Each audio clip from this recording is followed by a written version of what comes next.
So hi guys and ನಿನ್ನೆ ಏನೊಂದು ಮಾತಾಡ್ತಿದ್ವಿ. I think ಕೆಲವು ವಿಷಯನ ಮತ್ತೆ ನಾಳೆ ಹೇಳ್ತೀನಿ ಅಂತ ಹೇಳಿದೆ. ಲಾಟ್ಸ್ ಆಫ್ ಲವ್, ಅರ್ಧ ಲವ್ ಬಂದಿದೆ, ಸಾರಿ. ಎಸ್ ಗೈಸ್, ಮ್ಯಾಟ್ರಿಗೆ ಅಂತ ಹೇಳೋಕ್ಕಿಂತ ಮುಂಚೆ ಒಂದು ಹೇಳ್ತೀನಿ ಕೇಳಿ. ಇವತ್ತಿಗೆ ಈ ರಾಹುಲ್ ಬ್ಲಾಗ್ಸ್ನ ಸ್ಟಾರ್ಟ್ ಮಾಡಿ 2 ವರ್ಷ ಕಂಪ್ಲೀಟ್ ಆಗುತ್ತೆ. 2024 ಇದೇ ಡೇಟಿಗೆ ಜನವರಿ 17ಕ್ಕೆ ನಾನು ಫಸ್ಟ್ ವೀಡಿಯೋ ಅಪ್ಲೋಡ್ ಮಾಡಿದ್ದು ಈ ಒಂದು ಪೇಜ್ನಲ್ಲಿ, ಜೊತೆಗೇ ಯೂಟ್ಯೂಬಲ್ಲಿ. ಸೊ ಇಂದು 2 ವರ್ಷ ಜರ್ನಿನಲ್ಲಿ ನಾನು ಕನ್ಸಿಸ್ಟೆನ್ಸಿ ತುಂಬ ಕಡಿಮೆ. ಹೇಳಿದಾಗೆ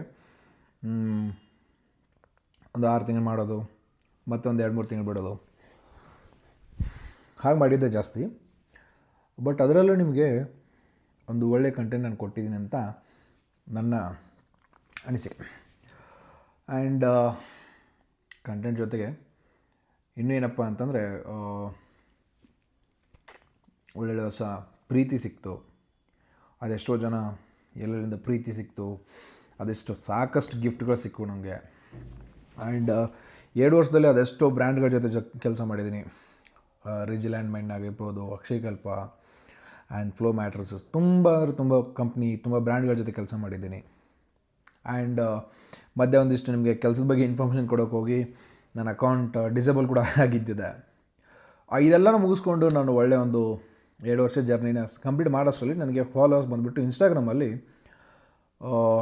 59,200 59.2K ನನಗೆ ಫಾಲೋವರ್ಸ್ ಇದ್ದಾರೆ. ಆ್ಯಂಡ್ ಯೂಟ್ಯೂಬಲ್ಲಂತೂ ಆಬ್ವಿಯಸ್ಲಿ ಐ ಥಿಂಕ್ 4,550 ಸಮಥಿಂಗ್ ಇಷ್ಟಿದ್ದಾರೆ. ಆ್ಯಂಡ್ ಇಷ್ಟೆಲ್ಲ ಪ್ರೀತಿ ಸಿಕ್ಕ ಮೇಲೆ ಐ ವಾಸ್ ಗ್ರೇಟ್. ಒಳ್ಳೆ ಜರ್ನಿ ತುಂಬ ಚೆನ್ನಾಗಿತ್ತು. ಆ್ಯಂಡ್ ಯಾವಾಗ ನೀವೆಲ್ಲ ನನ್ನ ರೋಡಲ್ಲಿ ಗುರುತಿಡಿದು ರಾಹುಲ್ ಬ್ಲಾಗ್ಸ್ ಹೋಗ್ತಿದ್ದಾರೆ ರೋಡಲ್ಲಿ, ಆ್ಯಂಡ್ ಫಸ್ಟು ನನ್ನ ಗುರುತಿಡಿದಿದ್ದು ಒಬ್ಬಳು ಹುಡುಗಿ ಮೆಜೆಸ್ಟಿಕ್. ನಾನು ಅವತ್ತು ಚೆನ್ನೈಯಿಂದ ಬೆಂಗಳೂರಿಗೆ ಫಸ್ಟ್ ಟೈಮ್ ಊರಿಗೆ ಹೋಗ್ತಿದ್ದು ಚೆನ್ನೈಯಿಂದ. ಆ ಟೈಮಲ್ಲಿ ನಾನು ಮೆಜೆಸ್ಟಿಕ್ ಅಂಡರ್ ಪಾಸಲ್ಲಿ ಅಥವಾ ಎಲ್ಲೋ ಪಾಸ್ ಆಗಬೇಕಾದ್ರೆ ಒಂದು ಹುಡುಗಿ ಈ ಕಡೆ ಅವ್ರ ತಂದೆ ಜೊತೆ ಹೋಗ್ಬೇಕಾದ್ರೆ ಆ ಹುಡುಗಿ ನೀವು ರಾಹುಲ್ ಅಲ್ವಾ ಅಂತ ಮಾತಾಡ್ಸಿದ್ದು. ಡೇಟ್ ಎಕ್ಸಾಕ್ಟ್ ನೆನಪಿಲ್ಲ, ಬಟ್ ಸ್ಟಿಲ್ ಆ ಒಂದು ದಿನ ನನಗೆ ತುಂಬ ಮೆಮೊರೇಬಲ್.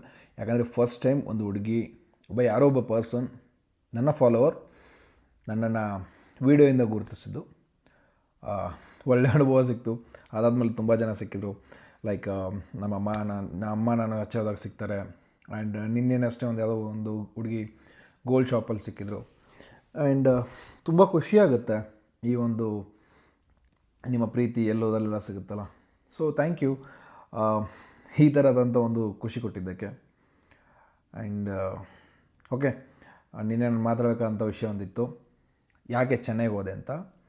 ಚೆನ್ನೈಗೆ ಹೋಗೋ ಕಾರಣ ಏನಪ್ಪ ಅಂತಂದರೆ, ಫಸ್ಟ್ ಆಫ್ ಆಲ್ ನನಗೆ ಬೆಂಗಳೂರಲ್ಲಿ ಎಷ್ಟೋ ಕೆಲಸಕ್ಕೆ ನಾನು ಅಪ್ಲೈ ಮಾಡಿದ್ದೆ. ನನಗೆ ಕೆಲಸ ಕೂಡ ಸಿಕ್ಕಿದ್ದು. ಬಟ್ ಸ್ಯಾಲ್ರಿ ಪ್ಯಾಕೇಜ್ ಬಂದುಬಿಟ್ಟು ನನಗೆ 17,000 18,000 ಇಲ್ಲಿ ಬೆಂಗಳೂರಲ್ಲಿ ಸ್ಟಾರ್ಟಿಂಗ್ ಪ್ರೈಸಲ್ಲಿ ಒಂದು ಸ್ಯಾಲ್ರಿ ಸಿಗುತ್ತೆ. ಬಟ್ ಇನ್ನು ಕಾರ್ಪೊರೇಟ್ ನಾನು ಎಂಟ್ರಿ ಆಗಬೇಕಾಗಿದ್ದರೆ ನನಗೆ 17,000 ಎಂಟ್ರಿ ಆಗೋದು ನನಗೆ ತುಂಬ ಇಷ್ಟ ಇರಲಿಲ್ಲ. ಅದೊಂದೇ ಒಂದು ರೀಸನ್ಗೆ ನಾನು ಚೆನ್ನೈಗೆ ಹೋದೆ. ಚೆನ್ನೈನಲ್ಲಿ ಏನು ನನ್ನ ಎಕ್ಸ್ಪೆಕ್ಟೇಷನ್ ಇತ್ತೋ ಅದಕ್ಕಿಂತ ಜಾಸ್ತಿ ಸ್ಯಾಲ್ರಿ ಸಿಕ್ಕಿತ್ತು. ಅದಕ್ಕಾಗಿ ನಾನು ಚೆನ್ನೈಗೆ ಹೋಗಿದ್ದು.